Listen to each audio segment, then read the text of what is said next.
Buenas tardes, mi nombre es Eder Mauricio Rodríguez, estudiante de Ingeniería Electrónica de la UNAD, y ese trabajo es del Diplomado de Profundización Cisco CCNP. Este video es con la intención de explicar brevemente el escenario 1 y 2 del trabajo. Bueno, comenzamos. Acá en esta figura pues vemos la topología a hacer en el programa GN3 y pues la máquina virtual. Acá encontramos lo que es la tabla de direccionamiento con las IP con los últimos dos dígitos del número de cédula de cada estudiante.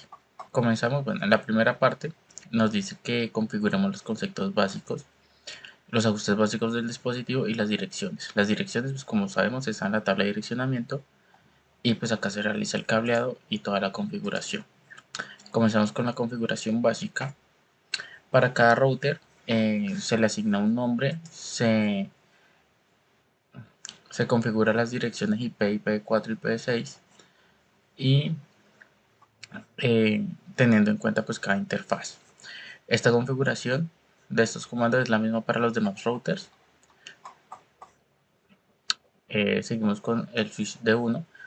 En el D1 pues, se asignan los nombres de las VLAN para luego configurar las direcciones IP4 y IP6 a las interfaces que tiene, y por último configurar las DSHP de las VLAN 101 y 102.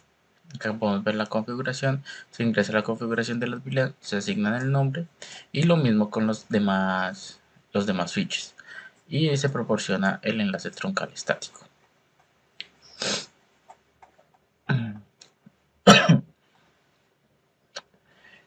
Al switch A1 seguimos en el orden de la configuración que ya llevamos, comenzando primeramente con el nombre del dispositivo y después ya los nombres de las VLAN y la configuración IPv4 y IPv6 de la interfaz del VLAN 100. Acá podemos ver que se utiliza el comando copy running config startup config para el almacenamiento de las configuraciones en los dispositivos. Acá se puede ver en las imágenes. Seguimos ya con el direccionamiento de la PC1 y la PC4, como se muestran las tablas de direcciones.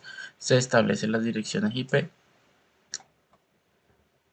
y se guardan con el comando show, y las visualizamos, se guardan con el comando save y se ven con el comando show. Entonces acá podemos ver la implementación del comando y después para ver la configuración. Seguimos con la configuración de las redes y el host de la capa 2. Entonces acá podemos ver la configuración nos dice que habilicemos las troncales 802.1q entre D1 y D2, D1 y A1 y D2 y A1. Comenzamos con la configuración. Como nos especifica, acá está pues la configuración de cada componente, los rangos del switch, la configuración de las troncales y asimismo para los demás. Establecemos en los conmutadores la VLAN nativa, que en este caso va a ser la VLAN 999 para los enlaces troncales. Lo mismo para los demás componentes, los demás switches. Se habilita el protocolo de árbol de expansión con el siguiente comando que vemos en acá, y asimismo para los demás switches. En el D1 y D2 se configuran los puentes RAID RSTP para el funcionamiento. Entonces acá se configura. Acá podemos ver, se configura el VLAN 100 y el VLAN 102 como las principales en el D1. Acá en el D2 se le da prioridad al VLAN 100. Vamos a ver las configuraciones. En el siguiente punto, en el 2.5, vamos a asignar lo que son los números de canal. Se crean. Entonces, en el D1, en el switch D1 y D2, como se puede ver, es la misma configuración, simplemente cambia el grupo. Como podemos ver, ahí está especificado la misma configuración para cada uno. En el 2.6 se configuran los puertos de acceso host del PC1, PC2, PC3 y PC4. Se configuran los puertos de acceso a la VLAN como se muestra en el diagrama de la topología que vimos al inicio del video.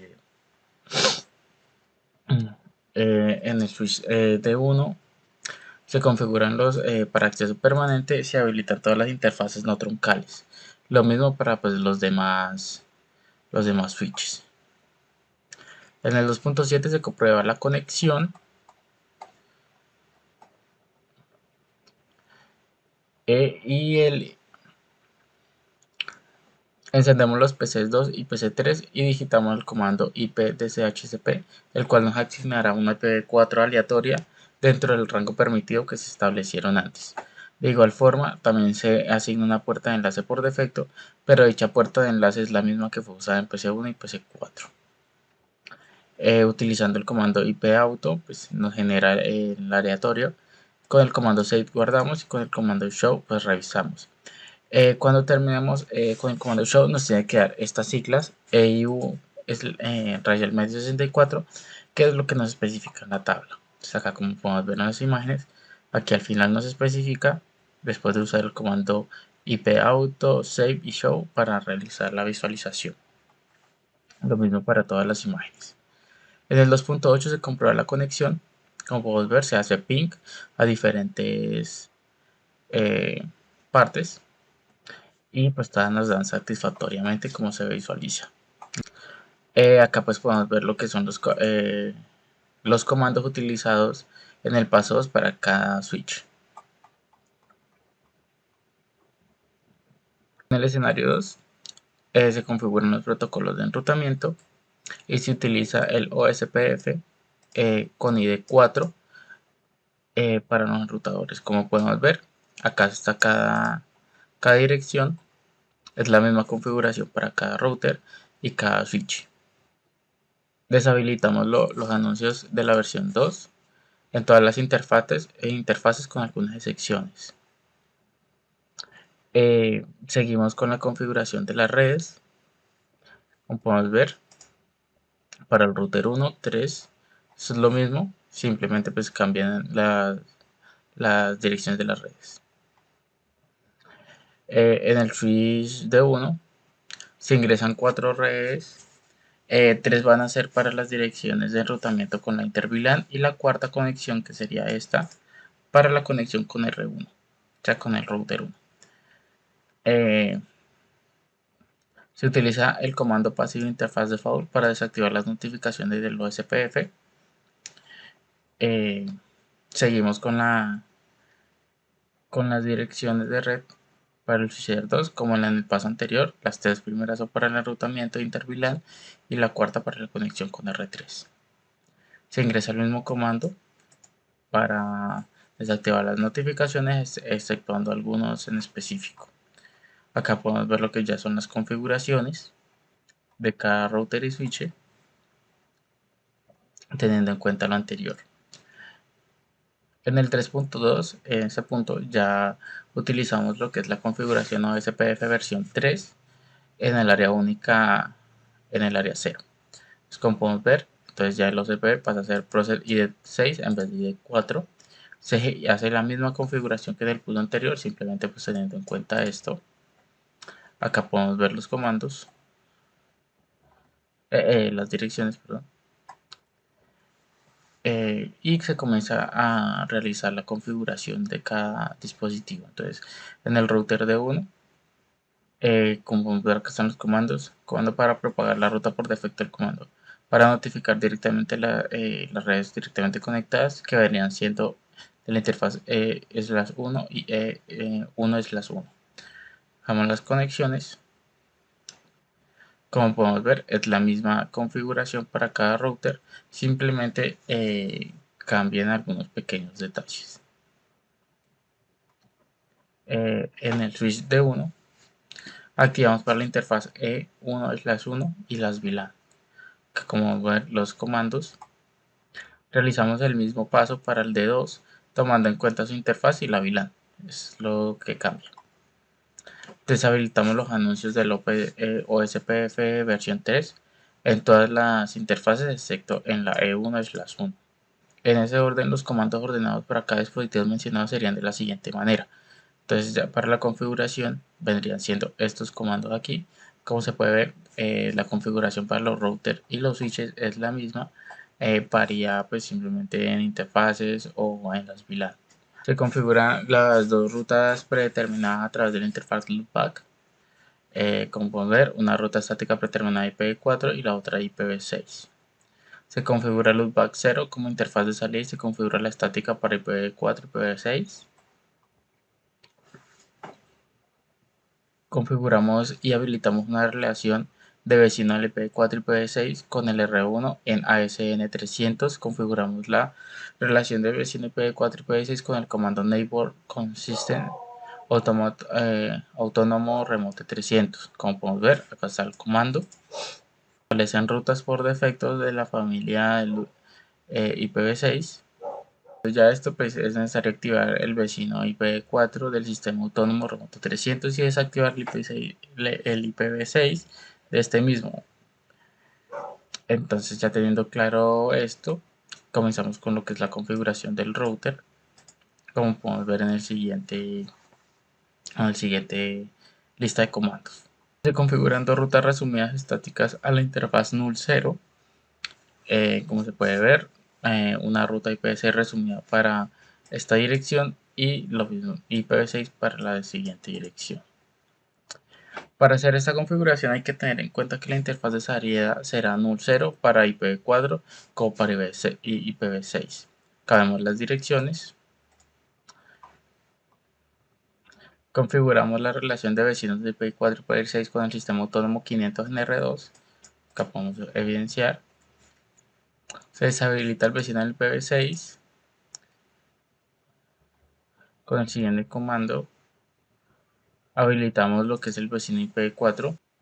Ya teniendo en cuenta esto anterior acá, por lo tanto se realiza la configuración mp-bgp en el router 1, la cual quedaría de la siguiente manera. Eso pues, es los comandos necesarios para establecer esa configuración. Acá pues ya podemos ver que el comando show IP OSPF y el BGP neighbor en R1. Acá podemos evidenciar en las imágenes la correcta configuración y la visualización de todos los protocolos de enrutamiento funcionando de manera correcta. Respectivos comandos. Para la parte 4, configurar la redundancia del primer salto.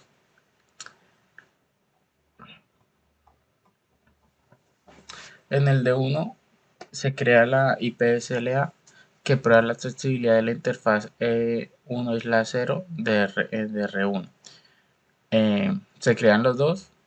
El comando se utiliza para monitorear la red siempre y cuando pues, haya conectividad. Utilizamos la IP/4 y la IP/6 como números para la IPv6.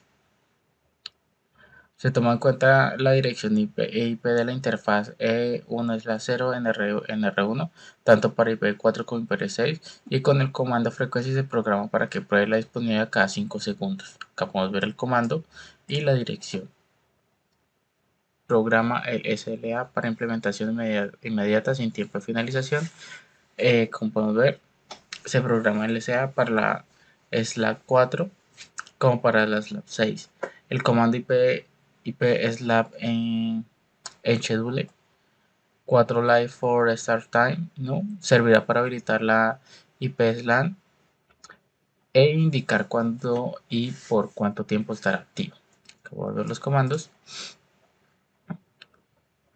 Se crea el objeto IP SLAN del IP4 y el IP SLAN 4 y SLAN 6. Y ya pues teniendo todo esto en cuenta, ya viene la configuración del switch D1, que vendría siendo la siguiente. Acá pues vemos la configuración del SLAB 4, SLAB 6 y pues los comandos respectivos para su configuración. Se prueba la accesibilidad de la interfaz. Los objetos rastreados deben notificar a D1 si el estado del IP SLAM cambia de abajo a arriba después de 10 segundos o de arriba a abajo después de 15 segundos. Para el switch 2 realizamos la misma configuración que en el punto 4.1, pero teniendo en cuenta que ahora será tomado la interfaz R3 E1/0. Acá vemos la configuración. En el punto 4.3 en D1 se configura el HR SRPv2. D1 es el enrutador principal del VLAN 100 y 102, por lo tanto se prioriza, también se cambia a 150. Se configura la versión 2 del HSRP con la interfaz 100 y está en versión 2. Ya pues teniendo estas configuraciones en cuenta, acá podemos ver lo que ya es los comandos necesarios pues, para esa configuración. Se configura el HDRP para la versión 2, se configura el IP virtual y se configura que el router esté activo, deseando pues con prioridad más alta al predeterminado de 100. Seguimos con la configuración del D1. Se configura el grupo 124 del HRRP de IPv4 para VLAN 102. Se asigna la dirección, se establecen las prioridades del grupo, se habilita la preferencia y el seguimiento del objeto 4 para disminuir en 60. Acá podemos ver la red de comandos para el switch D1 y lo mismo para el D2. Simplemente pues cambia el standby. En el 4.2 esta selección es igual a la anterior, pero con la diferencia de que D2 tendrá como enrutador principal el VLAN 1, o sea, es decir, lo que ya se hizo aquí se va a repetir, simplemente cambia la VLAN. Podemos ver los comandos.